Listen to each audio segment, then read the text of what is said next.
তো আপনারাও যদি কম বেশি হলিউডের সিনেমা দেখেন তাহলে অবশ্যই ফাইনাল ডেস্টিনেশনের নাম অবশ্যই শুনেছেন।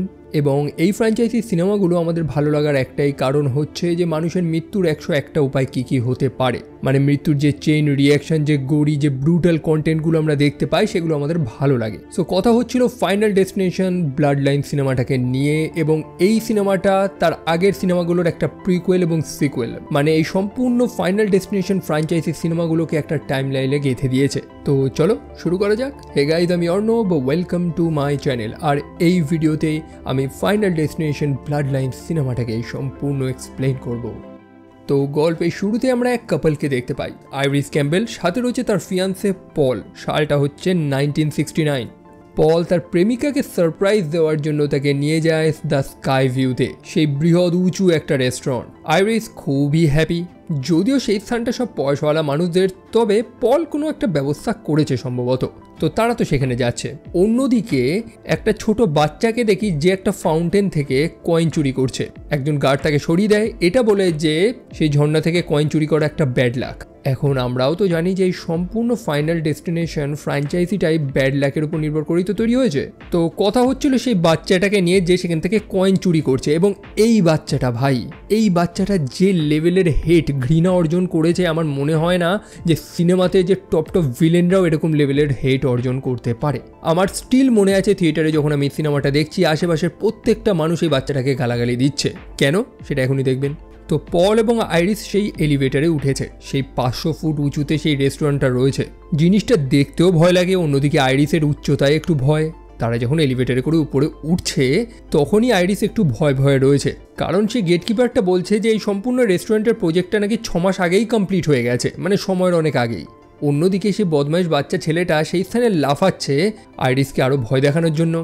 যাই হোক, ভয় কাটিয়ে সে ফাইনালি সেই টপে গিয়ে পৌঁছায়। এখন পল তার বন্ধুকে বলে সেখানে একটা সিটের ব্যবস্থা তো করেছিল, তবে সেই বন্ধু আর সেখানে নেই, যার কারণে পলকে সেখানে সিট দেওয়া হয় না। এখন নিজের গার্লফ্রেন্ডকে ইমপ্রেস করার জন্যই তো সে এত কিছু করেছে, তবে তার সম্পূর্ণ প্ল্যান তো গেছে ভেস্তে, যেটা নিয়ে সে নিজেকে একটু এম্বারেস ফিল করছে। তবে আইরিস তাতে একদমই মাইন্ড করে না, আফটার অল পল তার জন্য এত কিছু যে করেছে। তো পল সেখানে আইরিসের জন্য ড্রিঙ্কস আনতে যায়, তবে সেই মুহূর্তে আইরিসের বমি পেয়ে যায়। কারণটা হচ্ছে সে প্রেগনেন্ট। সেই রেস্টুরেন্টে একজন সিঙ্গার ছিল যে তার ছোট ছেলেকে নিয়ে সেখানে এসেছে। সে সেই বিষয়টা লক্ষ্য করে এবং আইরিস সত্য কথাটা জানায় যে হ্যাঁ সে প্রেগনেন্ট, তবে সে তার বয়ফ্রেন্ড অর্থাৎ পলকে এখনও এটা জানায়নি। তবে এরই মাঝে ছোটোখাটো কিছু ডিটেলস আমাদের দেখিয়ে দিয়েছে। সেই সম্পূর্ণ ডান্স ফ্লোর, প্রত্যেকটা মানুষ সেই কাঁচের উপরে ড্যান্স করছে, যেখানে সেই সিলিংয়ের ঝাড়ের একটা টুকরো নিচে পড়ে কাঁচে হালকা ক্র্যাক লেগে যায়। অন্যদিকে যখন আইরিস পলকে সত্য কথাটা জানিয়ে দেয় যে হ্যাঁ সে প্রেগনেন্ট, এবং পল তাকে প্রপোজ করার চেষ্টা করে, তাকে বিয়ের প্রস্তাবটা দেয়, তখনও সেখানে একটা ছোট হাওয়া লক্ষ্য করতে পারি, যেটা আমরা ফাইনাল ডেস্টিনেশনের আগের পার্টগুলোতেও দেখেছি। এটার মানে হচ্ছে মৃত্যুর আগমন। এই ফ্র্যাঞ্চাইজিতে মৃত্যুকে একটা ক্যারেক্টার, একটা এন্টিটি দেখিয়েছে, যেটাকে তারা দ্য গ্রিম রিপারও বলে থাকে, যে সবার জন্য নির্দিষ্ট সময় লিখে রেখেছে। অন্যদিকে সেই কুলাঙ্গার বাচ্চা ছেলেটা, সেই কয়েন নিয়ে অবসেশন তার এখনো মেটেনি। যে কয়েনটা সে চুরি করেছিল, সেই কয়েনটা সরাসরি সেই রেস্টুরেন্টের টপ থেকে বাইরে ছুঁড়ে মারে, যেটা হাওয়ার টানে আবার ভেতরে ঢুকে একটা এক্সস্ট ফ্যানে আটকে যায়, মানে ভেন্টিলেশনের যে ভেন্টগুলো থাকে সেই পাখাতে আটকে যায়। অন্যদিকে ড্যান্স ফ্লোরে সবাই দাপিয়ে দাপিয়ে নাচছে, তবে ফ্লোরের সেই কাঁচে যে হালকা ফাটল ধরেছে, যেটা পায়ের চাপ লেগে লেগে আরো বড় হয়ে যাচ্ছে, সেই দিকে কারোর হুঁশ নেই, এবং আচমকা সেই ফ্লোর ভেঙে সবাই নিচে পড়ে যায়, যাদের মধ্যে একজন হচ্ছে পল। অন্যদিকে সেই কয়েনের কারণে সেই ভেন্টের পাখাটা ভেঙে যায় এবং সেটা ছিটকে গিয়ে লাগে একটা গ্যাস পাইপে, যেখান থেকে গ্যাস লিক হয় এবং সেটা আগুনের সংস্পর্শে এসে একটা বড় বিস্ফোরণের আকার নেয়। সেই দুর্ঘটনা একটা চেইন রিয়াকশনের আকার নেয়, কারো গায়ে আগুন লেগে গেছে, আবার কখনো তো সম্পূর্ণ সিঁড়িটাই ভেঙে পড়েছে, যারা পালিয়ে নামবে বলে প্ল্যান করেছিল, কারণ এতগুলো মানুষ এলিভেটরে নামবেই বা কী করে একসাথে। অন্যদিকে সেই ছোট বাচ্চাটা যে সবার আগে চুপচাপ সেখান থেকে পালিয়ে বেরিয়ে গেছিল, তবে মৃত্যু তো বাচ্চা বুড়ো কাউকেই দেখে না। সেই বিল্ডিংয়ের টপে একটা পিয়ানো একটা সাইডে ব্যালেন্স হয়েছিল, তবে সেই ছোট্ট কয়েনটা পিয়ানোর উপর পড়াতে সেই সম্পূর্ণ পিয়ানোটা উপর থেকে নিচে পড়ে সেই বাচ্চাটার গায়ের উপরে, এবং সেই কয়েনটা গড়িয়ে গড়িয়ে ঠিক সেই ফাউন্টেনে চলে যায় যেখান থেকে বাচ্চাটা সেটাকে চুরি করেছিল। তবে এখন প্রশ্ন আসছে যে আইরিস সেই সিঙ্গারটা, সেই গায়িকাটার যে একজন ছেলে রয়েছে যার নাম হচ্ছে জেবি, তাকে তো উদ্ধার করে, তবে সেই স্থানটার অবস্থা এতটা খারাপ, সম্পূর্ণ স্কাইভিউ বিল্ডিংটাই ভেঙে চুরে পড়ছে, যে দুর্ঘটনাতে আইরিস এবং সেই ছোট ছেলেটা তারাও মারা যায়। তবে এতক্ষণ যেটা ঘটছিল সেটা তো জাস্ট একটা দুঃস্বপ্ন ছিল, যে দুঃস্বপ্নটা দেখছিল স্টিফানি নামক আর একটা মেয়ে। এটা নতুন না, স্টিফানি প্রায় এই দুঃস্বপ্নটা দেখে যাচ্ছে। এখন কেন দেখছে, এটার মানে কি সেটাই বুঝতে পারছে না। এবং তার এই দুঃস্বপ্নের কারণে তার রুম পার্টনার সেও রেগে যাচ্ছে, কারণ তার কারণে তার ঘুম হচ্ছে না। স্টেফানি জানায় যে সে প্রতিদিন তার স্বপ্নে আইরিস নামক একটা মেয়েকে দেখে, যেটা সম্ভবত তার নিজের গ্র্যান্ডমা। তবে স্টেফানি পার্সোনালি তার গ্র্যান্ডমাকে কোনোদিন দেখেনি, তার সাথে সাক্ষাৎ করেনি অবশ্যই। কিন্তু প্রশ্ন হচ্ছে যে সে কেন এই স্বপ্নগুলো কেন দেখছে, আর এটার উত্তর খোঁজার জন্যই স্টেফানি চলে যায় তার নিজের বাড়িতে। এটা হচ্ছে প্রেজেন্ট টাইম লাইন। তো স্টেফানি তার বাড়িতে গিয়ে পৌঁছায়, তার পিতার সাথে সাক্ষাৎ করে মার্টি, এবং তাকে জিজ্ঞেস করে যে তার মায়ের পুরনো জিনিসপত্রগুলো কোথায়, এবং তার মায়ের মা অর্থাৎ তার গ্র্যান্ডমা, যার নাম ছিল আইরিস, তার ব্যাপারে কিছু জানার চেষ্টা করে। তবে মার্টি কোনো কিছুরই উত্তর দিতে পারে না। প্রথমত স্টেফানির মা অর্থাৎ ডার্লিন, সে বহু বছর আগে বাড়িঘর ছেড়ে চলে গেছে, যখন স্টেফানি অনেক ছোট ছিল। অন্যদিকে স্টেফানির ভাই অর্থাৎ চার্লি, সে স্টেফানির সাথে বেশি একটা কথা বলছে না। কারণটা হচ্ছে যে অ্যাকচুয়ালি স্টেফানি তার ভাইকে তেমন কিছু না বলেই হোস্টেলে চলে গেছে, যেটা তার ভাইয়ের খুব খারাপ লেগেছে। সেই কারণে সে তার বোনের সাথে বেশি একটা কথা বলছে না, যেটা গল্পের শেষে রিভিলড হয়। তো আমি আপনাদের আগেই বলে দিলাম। তো স্টেফানি তার ঘরে এসে তো কোনো উত্তর খুঁজে পায় না তার মায়ের ব্যাপারে বা তার গ্র্যান্ড মায়ের ব্যাপারে। সেই কারণে সে এখন চলেছে তার মামার বাড়ি হাওয়ার্ডের সাথে সাক্ষাৎ করতে। মার্টি তখন স্টেফানিকে সাবধান করে দেয় যে যাই হোক, হাওয়ার্ডের সামনে আইরিসের ব্যাপারে অর্থাৎ তার গ্র্যান্ডমার ব্যাপারে যাতে কোনো কথা না তোলে সে। তো স্টেফানি যায় সেখানে, তার কাজিনদের সাথে সাক্ষাৎ করে, এই যেমন এরিক, জুলিয়া, ববি এবং তার আঙ্কেল এবং আন্ট, তাদের সাথেও সাক্ষাৎ করে। তবে তাকে যে জিনিসটা বারণ করা হয়েছিল সে সেটাই করে, অর্থাৎ তার আঙ্কেল হাওয়ার্ডকে তার সেই গ্র্যান্ডমা অর্থাৎ আইরিসের ব্যাপারে জিজ্ঞেস করে। অবশ্যই তার আঙ্কেল প্রথমে অ্যান্সার দিতে চায় না, তবে স্টিফানি তার সমস্যাগুলো জানায়। তার জানা প্রয়োজন যে সেই আইরিস এখন কোথায় আছে, তার সাথে কি হয়েছে। আর তখন আঙ্কেল হাওয়ার্ড সম্পূর্ণ ব্যাপারটা জানায় যে তার গ্র্যান্ডমা সে নাকি সম্পূর্ণ পাগল হয়ে গেছিল। মানে এতটাই পাগল যে সে তার নিজের ছেলে এবং মেয়েকে মৃত্যুর ডিফারেন্ট ওয়েগুলো বোঝাতো, যে কিভাবে মৃত্যু তাদের পিছনে আসবে। ব্যাপারটা পরবর্তীকালে এতটাই সিরিয়াস হয়ে যায় যে স্বয়ং পুলিশ মাঝখানে ইনভলভ হয় এবং আইরিসকে তার বাচ্চাদের থেকে আলাদা করে দেওয়া হয়। পরবর্তীকালে আঙ্কেল হাওয়ার্ড যখন নিজস্ব সংসার বানায়, তার বাচ্চা কুচ্চা হয়, তখনও আইরিস থেমে থাকেনি। সে বিভিন্ন অদ্ভুত লেটার, মানুষদের মৃত্যুর খবর, এইসব জিনিসগুলো তাদেরকে মেল করতে থাকে। বাধ্য হয়ে হাওয়ার্ড তাদের ঠিকানাটাই চেঞ্জ করে দেয়, যাতে আইরিস তাদেরকে আর কোনোদিন খুঁজেই না পায়। সেই কারণেই সে স্টিফানিকে উপদেশ দেয় যে যেভাবেই হোক তার গ্র্যান্ডমা অর্থাৎ আইরিসের থেকে দূরে থাকতে। সে একটা অসুস্থ মহিলা। যাই হোক, আঙ্কেলের থেকে তো কোনো হেল্প পায়নি, তবে আন্ট ব্রেন্ডার থেকে সে হেল্প পায়। তাদের বাড়িরই ড্রয়ারের নিচে আইরিসের পাঠানো কিছু পুরনো লেটার রয়েছে, যেখানে আইরিস এবং তার হাজবেন্ড পলের সেই পুরনো একটা ছবি রয়েছে সেই স্কাইভিউ হোটেলে। এবং কোথা থেকে সেই চিঠিটা পাঠানো হয়েছে সেই লোকেশনটাই ট্র্যাক করে স্টিফানি চলে যায় সেই স্থানে। সেই স্থানে একটা কুটির রয়েছে যেটা হেভিলি ফোর্টিফাইড। মানে একটা ছোট ঘরের সিকিউরিটি এরকম চরম লেভেলের হতে পারে, সেটা স্টেফানি সেখানে না পৌঁছালে বুঝতে পারতো না। যাই হোক, আইরিস সেখানে থাকে। স্টেফানি জানায় যে সে তার গ্র্যান্ডডটার এসেছে তার সাথে সাক্ষাৎ করার জন্য। তখন আইরিস তাকে জানায় যে তার মোবাইল, তার গাড়ির চাবি সব কিছু বাইরে রেখে তবেই সে ভেতরে প্রবেশ করবে। কথাগুলো শুনে স্টেফানি পরে সেই ঘরে প্রবেশ করে এবং তার নিজের গ্র্যান্ডমাকে দেখতে পায়। এটাই হচ্ছে সেই আইরিস। সে প্রচণ্ড সাবধানতা মেনটেন করে রয়েছে এবং আপনি আকাশের দিকে তাকিয়ে কারোর সাথে কথা বলছে। সে এই কথা বলছে যে তুমি কি আমাকে আবার বোকা বানানোর চেষ্টা করছো। আসলে সে মৃত্যুর সাথে কথা বলছে, কারণ সে জানে যে মৃত্যু তাকে ট্রিক করার চেষ্টা করছে, কিন্তু সে মৃত্যুর ফাঁদে পা দেবে না। স্বাভাবিকভাবেই স্টিফেনি এই দৃশ্যগুলো দেখে ভাবছে যে আইরিস হয়তো সত্যিই পাগল, যেমনটা আঙ্কেল হাওয়ার্ড তাকে বলেছিল। তো স্টেফেনি সেই কথাগুলো জানায় যে স্বপ্নে সে কী দেখে, সেই স্কাইভিউতে যে দুর্ঘটনাটা ঘটেছিল যেখানে সবাই মারা গেছিল। আইরিস জানায় যে হ্যাঁ, এরকম একটা ঘটনা ঘটেছিল যেটার ভিশন সে দেখেছিল। প্রতিটা ফাইনাল ডেস্টিনেশন সিনেমার শুরুতেই আমরা দেখতে পাই যে গল্পের যে মেন প্রোটাগনিস্ট বা যে মেন ক্যারেক্টার থাকে সে একটা ভিশন দেখতে পায় যে হ্যাঁ কোনো একটা দুর্ঘটনা ঘটবে, এবং সে আগে থেকে সাবধান হয়ে যায়, যার কারণে বহু মানুষ জানে বেঁচে যায়। এই যেমন আইরিস সেই স্থানে একটা ভিশন পেয়েছিল যে মুহূর্তে পল তাকে প্রপোজ করতে যাচ্ছিল। সে তার ভিশনে যে ছোটোখাটো ইভেন্টগুলো ঘটছিল সেই সব কিছু লক্ষ্য করতে পেরেছে। সেই ছোট বাচ্চাটা সেই উঁচু থেকে কয়েনটা ছুঁড়ে মারার চেষ্টা করছিল, আইরিস তাকে গিয়ে থামিয়ে দেয়, তার হাত থেকে কয়েনটা নিয়ে নেয় এবং তৎক্ষণাৎ ড্যান্স ফ্লোরে গিয়ে সবাইকে সাবধান করে দেয় যে সেই ফ্লোরটা নাকি ভেঙে পড়বে, এবং সবাই ড্যান্স থামিয়ে দেখে যে হ্যাঁ সত্যি সেই ফ্লোরের কাছে বড় ফাটল ধরেছে। প্রত্যেকে সাবধান হয়ে যায় আর সেই দুর্ঘটনাটা ঘটে না। পরবর্তীকালে সেই রেস্টুরেন্টটাও বন্ধ করে দেওয়া হয় এবং সেটাকে আর ইউজ করা হয় না। তো হিসাব মতন মৃত্যুর কি প্ল্যান ছিল, সেই স্থানে একটা দুর্ঘটনা ঘটবে এবং প্রত্যেকে মারা যাবে। তবে আইরিসের সেই ভিশনটা তাকে এবং সেখানে উপস্থিত প্রত্যেকটা মানুষকে বাঁচিয়ে দেয়। মৃত্যুর যে প্ল্যান ছিল, যেটাকে সিনেমাতে বলা হয় ডেথ ডিজাইন, সেটা ফেইল্ড হয়েছে। তবে মৃত্যু কখনোই এই জিনিসটা মেনে নেয় না যে কেউ তার সাথে চিট করুক, এবং যারা যারা তাকে চিট করবে মৃত্যু আবারও তাদের পিছনে আসবে। সেটাই ঘটে। সেই স্কাই ভিউতে যে যে মানুষগুলো যে যে অর্ডারে মারা গিয়েছিল তাদের প্রত্যেকের অপমৃত্যু ঘটেছে। আইরিসের হাজব্যান্ড অর্থাৎ পল, সেও মারা গেছে। তবে আইরিস কিন্তু মারা যায়নি, কারণ সে ডেথ ডিজাইনটা বুঝে গেছে যে মৃত্যু যে যে প্যাটার্নে মানুষদের উপর ছলনা করে বা যে যে প্যাটার্নে মানুষদেরকে হত্যা করে। আইরিসের কাছে একটা বই রয়েছে যেখানে ডেথের কমপ্লিট ডিজাইনগুলো, তার প্যাটার্নগুলো লেখা রয়েছে, যেটাকে ফলো করেই সে এতদিন ধরে নিজেকে বাঁচিয়ে রেখেছে। ইভেন কথা বলার দরুন তো সেখানে একটা ম্যাগনিফাই গ্লাস ছিল যেটার উপরে সূর্যের আলো পড়ে সেটা আতশকাজের কাজ করা শুরু করে। তবে আইরিস সেটাও দেখে নিয়েছে আগের থেকে। তো স্টেফেনি যে কারণে এখানে এসেছে, যে সেই দুঃস্বপ্নগুলো দেখার মানেটা কি, কেন সে দেখছে, এটার উত্তর তো সে জানে না যে সে কেন দেখছে সেই দুঃস্বপ্নগুলো। তবে স্টেফেনি যখন এখানে এসেছে খুব ভালোই হয়েছে, কারণ আইরিস সে এত বছর মৃত্যুকে চিট করলেও ক্যান্সার তাকে ঠিক ধরেই নিয়েছে। মানে কোনো না কোনোভাবে আপনার গল্পের তো ইতি হবেই।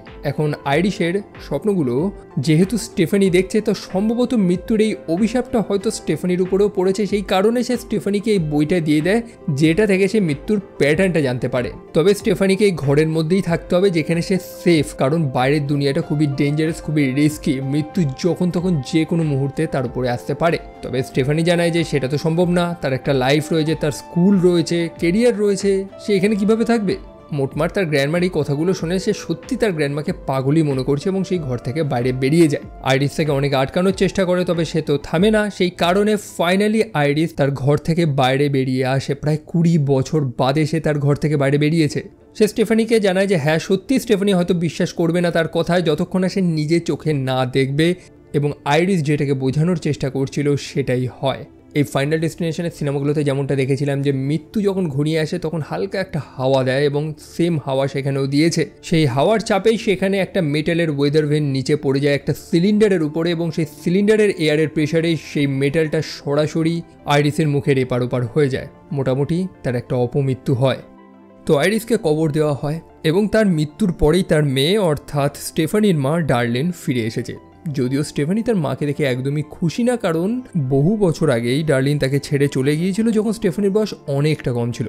এখন সে কেন ফিরে এসেছে? তো স্টেফানির কাজিনরা মিলে একটা বারবিকিউ পার্টি করছে, সবাই ইনভাইটেড ছিল। তবে স্টেফানি সেখানে যায়নি কারণ তার মা সেখানে ছিল তাই। তো জিনিসপত্র ভালো মতন অর্গানাইজ করা হচ্ছে, একদিকে ড্রিঙ্কস অন্যদিকে বারবিকিউ। তবে মৃত্যুর ছোটোখাটো আভাস আমরা সেখানেও লক্ষ্য করতে পারছি। বিপদ কোথা থেকে কোথায় চলে আসে কেউ তো বলতে পারবে না, তাই না? অন্যদিকে স্টেফানি সে বাড়িতে বসে তার গ্র্যান্ডমাদার অর্থাৎ আইরিসের দেওয়া সেই বইটা পড়ছে, যে বইতে বহু নিউজ পেপার কাট আউট, মৃত্যুর প্যাটার্ন সব কিছু লেখা রয়েছে। আসলে এতগুলো ফাইনাল ডেস্টিনেশন সিনেমাতে আমরা দেখেছি যে যেভাবে মানুষেরা মারা গেছে প্রত্যেকটা প্যাটার্ন সেই বইতে নোট করা রয়েছে। তো বোঝা গেল যে কিভাবে আগের সিনেমাগুলোর সাথে এই সিনেমাটাকে কানেক্ট করেছে। তো স্টেফানি সেখানে যায় সবাইকে সাবধান করার জন্য, যদিও তার কথা তো কেউ বিশ্বাস করবে না, বরং সবাই খুব খুশি হয়েছে যে সে ফাইনালি সেখানে এসেছে। তবে মৃত্যুর ট্র্যাপ যেটাকে কেউ বুঝতে পারবে না। তো হয়েছে কি, হাওয়ার্ড এবং তার ছেলেরা ট্র্যাম্পোলিনের উপরে লাফাচ্ছিল। তবে তার নিচেই একটা রেক ছিল যেটাকে ডার্লিন লক্ষ্য করেছে এবং সে সেই রেকটাকে সরিয়ে দেয়। তবে সেই রেকটা পড়ে যায় এবং আনফর্চুনেটলি একটা লন মোয়ার চালু হয়ে যায়। অন্যদিকে ববি ভুলবশত একটা কাচের গ্লাস ভেঙে ফেলেছে, যে কাচের একটা টুকরো তাদের কোল্ড ড্রিঙ্কসে মেশানো বরফগুলোর সাথে রয়েছে। এখন বরফের মধ্যে একটা কাচের টুকরো থাকলে তো আর কেউ বুঝতে পারবে না। ফর্চুনেটলি সেই কাচের টুকরোটায় অন্য কারোর তো ক্ষতি হয়নি, কিন্তু হাওয়ার্ডের ভাগ্যটা সেদিন খারাপ ছিল। সেই কাচের টুকরোটা নিচে ঘাসে পড়েছিল এবং হাওয়ার্ড চলতে চলতে সেটায় পা দেয় আর কি, ব্যাস সে উল্টে পড়ে যায়। তবে মৃত্যু তাতে আসেনি, সেই যে লনমোয়ারটা চালু হয়ে গেছিল সেটা সরাসরি হাওয়ার্ডের মুখের উপর চলে আসে। আর কি, একটা মানুষের কত প্যাথেটিক মৃত্যু হতে পারে সেটা আমরা কল্পনা নাই করলাম। তো স্টেফানি তো এবার বুঝে গেছে যে তার গ্র্যান্ডমাদার আসলেই পাগলা ছিল না, তার কথাগুলো সত্য প্রমাণিত হয়েছে এবং সে মৃত্যুর প্যাটার্নটা মানে ডেথ ডিজাইনটাকে বুঝে গেছে। তবে সেটা সে নিজে বুঝলেও অন্যান্য মানুষগুলোকে কিভাবে বোঝাবে, কারণ প্রত্যেকে তো তাকে পাগল মনে করছে। স্টেফানির কথার মধ্যে লজিক রয়েছে। সেই যে স্কাই ভিউতে যে দুর্ঘটনাটা ঘটছিল, যেখানে প্রায় 100 মানুষ মারা যেত, কিন্তু সেই ঘটনাটা তো আর ঘটেনি। আইরিস সবাইকে বাঁচিয়ে দিয়েছিল। তবে মৃত্যু প্রত্যেকের কাছে এসেছে। যারা যারা বেঁচে গিয়েছিল তাদের প্রত্যেকের অপমৃত্যু ঘটেছে, তবে একটু সময় লেগেছে। যারা যারা বেঁচে গিয়েছিল তাদের নিজেদেরও পরিবার তৈরি হয়েছে, তাদের বাচ্চা কুচ্চাও হয়েছে এবং মৃত্যু তাদের উপরেও এসেছে। অর্থাৎ এতদিন আমরা ফাইনাল ডেস্টিনেশনে যে দেখেছিলাম যে কেসগুলো ঘটেছিল, হয়তো কোনো না কোনোভাবে তারা বা তাদের পরিবার সেই স্কাই ভিউর সাথে কানেক্টেড। যাই হোক, পুরনো কাসুন্দি নয় নাই ঘাটলাম। তো ব্যাপার হচ্ছে এই যে সেই দুর্ঘটনাতে আইরিসের মরে যাওয়ার কথা ছিল। এখন আইরিস যদি মরে যেত তাহলে তার পরিবার হওয়ার কোনো চান্সই ছিল না। তবে আইরিস বেঁচে যায় এবং তার একটা পরিবার হয়, তার বাচ্চাদেরও বাচ্চা হয়। হিসেব মতন এদের তো অস্তিত্ব থাকারই কোনো কথা ছিল না। তো যেহেতু মৃত্যু এখন আইরিসকে মেরে ফেলেছে, এখন সে তার পরিবারের সবাইকে হত্যা করবে। সিনেমার নাম ফাইনাল ডেস্টিনেশন ব্লাড লাইন্স, অর্থাৎ মৃত্যুর অভিশাপ মানুষের রক্তে রয়েছে, মানে বংশ পরম্পরায় ছড়িয়েছে। তো সেই মৃত্যু সবাইকে শিকার বানাবে। আইরিস তো মারা গেছে, তারপরে মরার কথা কার? তার বড় ছেলে অর্থাৎ হাওয়ার্ড, যে এই মুহূর্তে মারা গেল, এবং তারপরে হাওয়ার্ডের বাচ্চা কুচ্চাদের, এবং তারপরে চলে আসবে আইরিসের মেয়ে অর্থাৎ ডার্লিনের নাম্বার এবং তার ছেলে এবং মেয়ে অর্থাৎ আমাদের স্টেফানি এবং তার ভাই চার্লির। এই হচ্ছে বেসিক প্যাটার্ন। তো যাই হোক, হাওয়ার্ড তো মারা গেছে, এখন নাম্বার হচ্ছে হাওয়ার্ডের বড় ছেলের, যে হচ্ছে এরিক। তবে তারা কেউ স্টেফানির এই কথাগুলোতে পাত্তাই দেয় না। মানে অবশ্যই সেই ছেলেপেলেগুলোর পিতা মারা গেছে, এখানে স্টেফানি এইসব আলবাল জিনিস দেখাচ্ছে তাদের, কেই বা বিশ্বাস করবে? এরিককে সে সাবধান করে, তবে এরিক কোনো কথা শোনে না। রাতের বেলা চলে যায় তার ট্যাটু শপে ট্যাটু করার জন্য, এবং সেই দিন রাতের বেলায় সেই ট্যাটু শপে একটা দুর্ঘটনা ঘটে। অ্যাকচুয়ালি এরিকের সারা বডিতে পিয়ার্সিং করা নাকেও একটা রিং রয়েছে, যেখানে একটা হুক আটকে যায় এবং তার সেই শপে আগুন লেগে যায়। মানে এক ভয়ঙ্কর পরিস্থিতি হয়। এবং পরের দিন সকালবেলা স্টেফানি খুব চিন্তায় আছে যে এরিকের কোনো মেসেজ সে কেন পাচ্ছে না। এরিককে ফোন করছে, মেসেজ করছে, কোনো রিপ্লাই আসছে না। কি হলো এরিকের? সেই খবর নেওয়ার জন্য সে তার ভাইকে নিয়ে চলে যায় এরিককে খোঁজার জন্য, এবং সে এরিককে খুঁজে পায়। অ্যাকচুয়ালি এরিক জানা যে হ্যাঁ, গতকাল তার শপে আগুন লেগেছিল, তবে তার লেদারের জ্যাকেট তাকে বাঁচিয়ে দিয়েছে। স্টিফানি বুঝতে পারছে না যে কী হলো, এরিকের তো মরার কথা, সে বেঁচে গেল কি করে? তার তো খুশি হওয়ার কথা, তা সত্ত্বেও সে কনফিউজ। সে এরিককে বলছে রাস্তা দিয়ে একটু সামলে চলতে। এই যেমন কিছু বাচ্চা সেখানে ফুটবল খেলছে, অন্যদিকে একজন মানুষ এয়ার ব্লোয়ার দিয়ে তার লনের শুকনো পাতাগুলোকে পরিষ্কার করছে। এই ভুলবশত যদি একটু হাওয়া বা একটু ধুলো এসে সেই বাচ্চাগুলোর চোখে এসে লাগে এবং তার একটা ভুলবশত শট মারে, যে ফুটবলটা সরাসরি যদি এরিকের মুখে এসে লাগে, একটা দুর্ঘটনা ঘটতেই পারে। মানে স্টেফানি সেখানে মৃত্যুর পসিবিলিটিসগুলো বলছে তাকে, তবে এরিক তার কথাগুলোকে একদম জোকসের আকারে নিচ্ছে। সেখানে একটা গার্বেজের গাড়ি এসেছিল, স্টেফানি তাকে বলে সেটা থেকে একটু দূরে সরে থাকতে, তবে এরিক যেন সেই কথাটাকে নিয়েও মজা ঠাট্টা করছে। তখনই এরিকের বোন জুলিয়া সেখানে চলে আসে, যে অবশ্যই স্টেফানির এইসব কথাগুলো শোনার পর থেকে তাকে আর পছন্দই করছে না। সে চলে যায় মর্নিং ওয়াক করার জন্য, আর তখনই সেই দুর্ঘটনাটা ঘটে যেটার অনুমান স্টেফানি একটু আগে করেছিল। অর্থাৎ সেই বাচ্চাটার চোখে ধুলো লাগে এবং সে ভুলবশত ফুটবলের শটটা জুলিয়ার মুখে মারে এবং জুলিয়া একটা গার্বেজ বিনের মধ্যে পড়ে যায়। সেই গাড়িটা এসে সেখান থেকে ময়লা নিয়ে নেয়, তবে তার মধ্যে জুলিয়াও তো ছিল। এখন এই গার্বেজ ট্রাকগুলো কি করে জানেন তো? নোংরাগুলো নিয়ে সেগুলোকে ক্রাশ করে দেয়। আর জুলিয়ার সাথে সেটাই হয়, যেমনটা আপনারা অনুমান করছেন। তারা অনেক চেষ্টা করে সেই গার্বেজ ট্রাকটাকে থামানোর, তবে ড্রাইভার তো কানে হেডফোন দিয়ে মজায় গাড়ি চালিয়ে যাচ্ছে। আর কি, বেচারি জুলিয়াকে আর কেউ বাঁচাতে পারে না। সেই পরিবারে আবার দুঃখের ছায়া নেমে এসেছে, এবং ব্রেন্ডা তখন কাঁদতে কাঁদতে সত্য কথাটা সবাইকে বলে। সে জানায় যে সে এতক্ষণ স্টেফানির কথাটা বিশ্বাস করেনি, তবে তার বিশ্বাস করাটা উচিত ছিল। যদি সে বিশ্বাস করতো তাহলে জুলিয়া হয়তো বেঁচে যেত।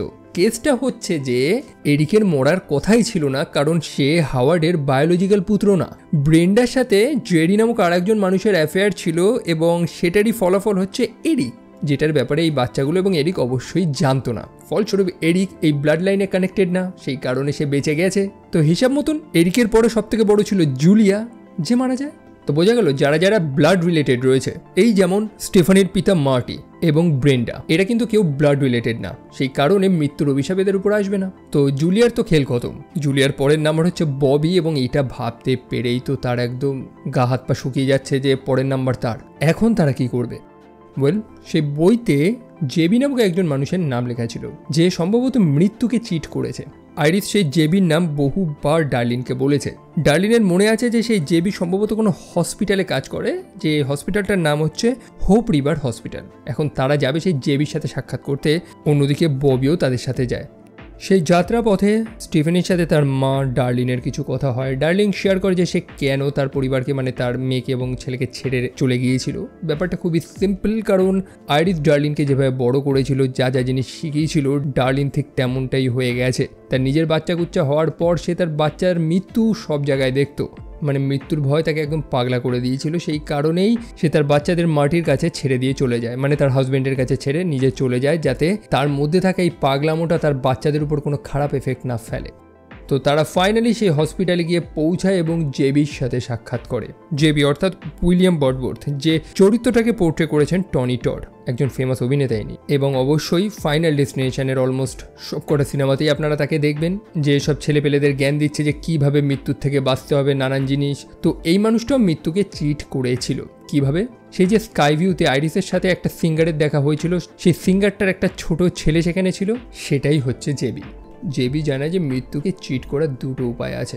এক হচ্ছে তুমি কারোর জীবন নেবে, অর্থাৎ তুমি কাউকে হত্যা করবে এবং সেই মানুষটার কাছে যতটা সময় থাকতো সেই সময়টা তুমি পেয়ে যাবে। অথবা যদি কেউ তোমাকে রিভাইভ করে, অর্থাৎ যে মানুষটা মৃত্যুর কাছ থেকে আবার ফিরে আসে। এখন প্রত্যেকেই ভাবছে যে এটা কেমন কঠিন উপায়, এখন তাকে খুন করতে হবে। এবং দ্বিতীয় অপশানটা তো সত্যি খুবই কঠিন, মানে আর কোনো তৃতীয় অপশান নেই। তবে জেবি আর তাদেরকে কোনো অ্যাডভাইস দিতে চায় না। মোটামুটি এতগুলো বছর এরকম বহু মানুষেরা তার কাছে এসেছে এরকম মৃত্যুর হাত থেকে বাঁচার জন্য, এবং তাদেরকে জ্ঞান দিতে দিতে সে ক্লান্ত। জেবি জানায় সেও অসুস্থ, তারও হাতে বেশি দিন সময় নেই, এবং বাকি সময়টা সে মৃত্যুর ভয়তে থাকতে চায় না, বরং সেই সময়টুকুনিকে সে এনজয় করতে চায়। এবং এই উপদেশটাই সে সবাইকে দেয় যে মৃত্যু সবার কাছেই আসবে, তাই যেটুকুনি সময় আছে সেটাকে উপভোগ করো। এবং এটা খুব স্ট্রং লাইন এই সিনেমার, কারণ এই অভিনেতাটি অর্থাৎ টনি টড আসলেই ক্যান্সারে মারা গিয়েছেন। তো তার এই উপদেশগুলো অ্যাকচুয়ালি জাস্ট কোনো ডায়লগ না, বরং দর্শকদের উদ্দেশ্য একটা বার্তা এটা। তো ববিকে তো কেউ হেল্প করবে না, তবে তার ভাই এরিক তো তার সাথে রয়েছে, সে নাকি ববিকে কিছু হতে দেবে না। তবে কি করবে সে? ববি কোনো জীবনও নিতে পারবে না। তো এখন একটাই উপায় আছে যে ববি বাদাম খেতে পারে না, পিনাটে তার অ্যালার্জি রয়েছে। তো সে এখন একটা পিনাট বার খাবে, অবশ্যই যেটা খেয়েছে অসুস্থ হয়ে পড়বে। তবে এই মুহূর্তে তার হসপিটালেই আছে, তো ডাক্তার তো চারিদিকে রয়েছে, তো ডাক্তাররা নাকি তাকে বাঁচিয়েই দেবে, এমনটাই এরিকের প্ল্যান। তো সে ববিকে একটা এমআরআই রুমে নিয়ে গেছে এবং সে ববির জন্য একটা হুইল চেয়ার নিয়ে আসছে। তবে এরিক এত জোরে দরজাটা বন্ধ করে যে সেই চাপে একটা ফাইল সরাসরি কিবোর্ডের উপরে পড়ে এবং সেই এমআরআই মেশিনটা চালু হয়ে যায়। তো ববি তো হুইল চেয়ার নিয়ে এসেছে, এখন এরিকের সেই চকলেট পিনাটটার খাওয়ার পালা। আর কি, খাওয়ার পরে কিছু সেকেন্ডের মধ্যেই তার অ্যালার্জি শুরু হয়, সে ঠিক মতন দম নিতে পারছে না। সে এরিকের থেকে সেই এপিপেনটা চায়, যেটার থেকে সে সেই অ্যালার্জি মুক্ত হবে। তবে এরিক তো তাকে সেটা দেবে না, কারণ ববি যদি না মরে তো ডাক্তাররা তাকে রিভাইভ করবে কি করে, এবং সেই রিভাইভ না হলে মৃত্যুর অভিশাপ তো তার উপর দিয়ে যাবে না। তবে মৃত্যু কার জন্য কি লিখে রেখেছে কেই বা জানে। সেই এমআরআই মেশিনটা তো সেখানে চালু হয়ে গেছে, যার পাওয়ার ধীরে ধীরে বেড়েই চলেছে। এবং যেমনটা দেখেছিলাম যে এরিকের সারা শরীরে পিয়ার্সিং করা যে মেটালগুলোর ধীরে ধীরে টানা শুরু করেছে, সেই এমআরআই মেশিনটা তার ফুল পাওয়ারে চলে যায় এবং সে এরিক সমেত সেই হুইল চেয়ারটাকে টেনে নেয়। সেই হুইল চেয়ারের চাপে এরিকের সম্পূর্ণ শরীরটা ভেঙে যায়, মানে বলতে গেলে এক অপমৃত্যু হয়। যার মরার কথা ছিল না সেও তো সেখানে মরলো। অন্যদিকে এরিকের কাছে সেই এপিপেনটা ছিল।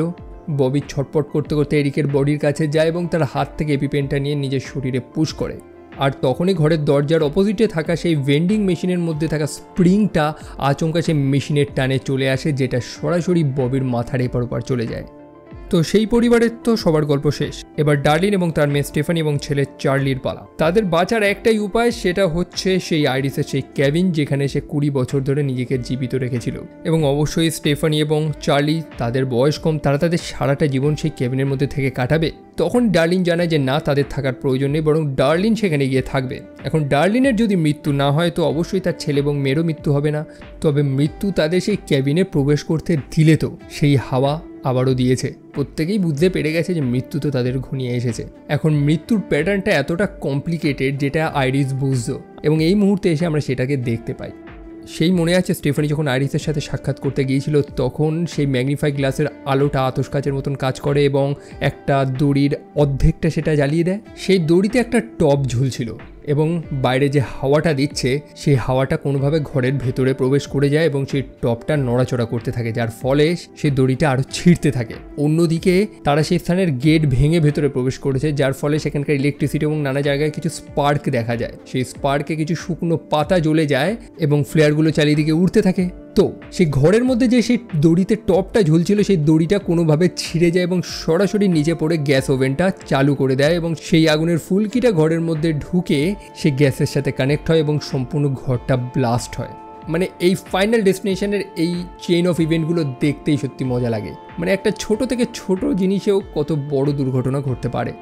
তো সেই ব্লাস্টের ডার্লিন বেঁচে গেলেও পরের মুহূর্তে একটা পোল তার মাথার উপর পড়ে এবং সে মারা যায়। অন্যদিকে সেই ব্লাস্টের শক ওয়েভে সেই গাড়িটা সরাসরি পাশে একটা জলের মধ্যে গিয়ে পড়ে এবং গাড়ির মধ্যে স্টেফানি ছিল। স্টেফানির সিট বেল্টটা লক হয়ে যাওয়াতে সে সেটাকে খুলতে পারছিল না এবং গাড়িটা তো জলের তলায়। তবে তার ভাই কোনো মতে সেখান থেকে তাকে উদ্ধার করে নিয়ে চলে আসে। স্টেফানি কিন্তু অলমোস্ট মরেই গিয়েছিল, তবে তার ভাই সিপিআর টিপের দিয়ে তাকে বাঁচিয়ে ফিরিয়ে এনেছে। তো জেবি কি বলেছিল, কোনো মানুষ যদি মৃত্যুর মুখ থেকে ফিরে আসে, যদি তাকে রিভাইভ করা হয় তো মৃত্যুর অভিশাপ তার উপর দিয়ে সরে যাবে। আর এইভাবেই স্টেফানি মৃত্যুকে হারিয়ে দেয়। তারপর বেশ কিছুটা দিন বাদে সবাই এখন হ্যাপি। চার্লি তার হাই স্কুলের প্রমে যাচ্ছে। স্টেফানি তার ভাইকে বেশ সুন্দর সাজিয়েছে এবং তার ব্লেজারে যখন সে ফুল লাগানোর চেষ্টা করে সেই ফুলের কাঁটাতে তার হাতটা একটু কেটে যায়। তার মনে আসে যে ঠিক একই জিনিস তো সে স্বপ্নে দেখেছিল যখন আইরিস তার হাজব্যান্ড পলের সেই স্যুটের মধ্যে ফুল লাগানোর চেষ্টা করছিল। আইরিস তার বইতে সেই কয়েনটাকেও রেখে দিয়েছিল যে কয়েনটার জন্য অত বড় একটা দুর্ঘটনা ঘটতে পারত। তবে সে বই থেকে সেই কয়েনটা পড়ে যায় এবং একজন বৃদ্ধা সেই কয়েনটা তুলে নেয় এবং সেই বৃদ্ধা সেই প্রমে উপস্থিত ছিল। তার হাত থেকে সেই কয়েনটা পড়ে যায় এবং সেটা সরাসরি রেল লাইনের জয়েন্টে গিয়ে আটকে যায়। পরে আর একজন মানুষ এসে স্টেফানিকে কংগ্রাচুলেট করে, তাকে জানায় যে সত্যি কিভাবে চার্লি স্টেফানিকে বাঁচিয়েছিল। স্টেফানি জানায় যে সে তো মৃত্যু থেকে ফিরে এসেছে, তবে সেই মানুষটা জানায় যে না, নট এক্স্যাক্টলি। স্টেফানি আনকনশিয়াস হয়ে গেছিল এবং চার্লি তারকে শ্বাস প্রশ্বাস নিতে হেল্পটা করেছে। মানে তার হার্ট একেবারে বন্ধ হয়েছিল না। হিসেব মতন সে মৃত্যুর মুখ থেকে তো ফিরে আসেনি।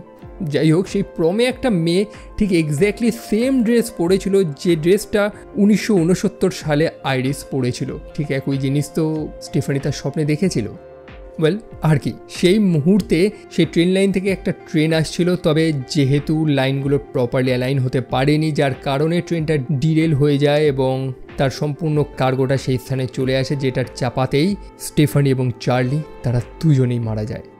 ওয়েল, এই সিনেমাতে বহুবার গাছের গুড়ি দেখিয়েছে। মোটমাট ফাইনাল ডেস্টিনেশনের সেই আইকনিক ডেথ সিন কম বেশি আমরা রাস্তাঘাটে যখন দেখতে পাই কোনো ট্রাকে করে গাছের গুড়ি নিয়ে যাওয়া হচ্ছে, তো ফার্স্ট মাথায় সেই ফাইনাল ডেস্টিনেশনেরই কথা আসে। এবং এই সিনেমাটা এইটুকুনি। Moral of the story, you can not cheat death.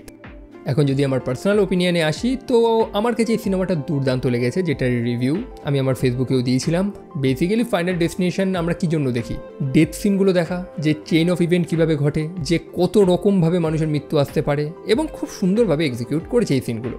আগের পার্টগুলোর সাথে খুব সুন্দরভাবে লিঙ্ক করেছে এই পার্টটাকে। আবার এমনও না যে আগের পার্টগুলো আপনাকে দেখতেই হবে এটাকে দেখার জন্য। তো ওভারঅল এটা একটা সুন্দর এন্টারটেইনিং মুভি। তবে আমার ভিডিওটা আপনাদের কেমন লেগেছে সেটা কমেন্ট সেকশনে লিখতে একদমই ভুলবেন না।